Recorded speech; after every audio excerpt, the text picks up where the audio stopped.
Yale. Yeah, but we discovered So the we were fellow connection happened Cincinnati there. fans. Yes. And let me ask you this question.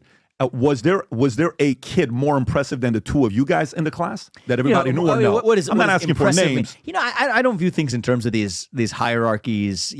I think especially in law school, what happened was you had so many people who were so focused on like what I call the treadmill, right? Okay, well, now I've gotten out of undergrad. Then I've taken my LSAT. Then I got into law school. Now I'm going to, which corporate law firm am I going to work for? Which clerkship am I going to get? And they're simply running I don't think you guys are part of that, though, because both of you guys went different routes. That's right. So that's one of the things we shared in common is we could both sit back and laugh at the treadmill a little bit. Right. Like these guys, and every one of them wants to be a U.S. president or a candidate or whatever. That's probably like the dream of every Yale law student. And what's the path to get there?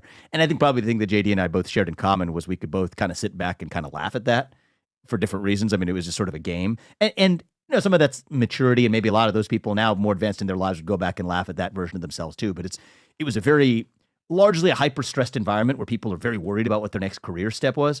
I knew I was just doing it for fun. I was interested in the subject matter, and I knew I was going to go back into business. In fact, I had a job at a hedge fund full-time while I was at Yale Law School. And funny, most of my classmates didn't even know that, right? So I was just hanging out in law school, but I had a Bloomberg terminal in my New Haven apartment.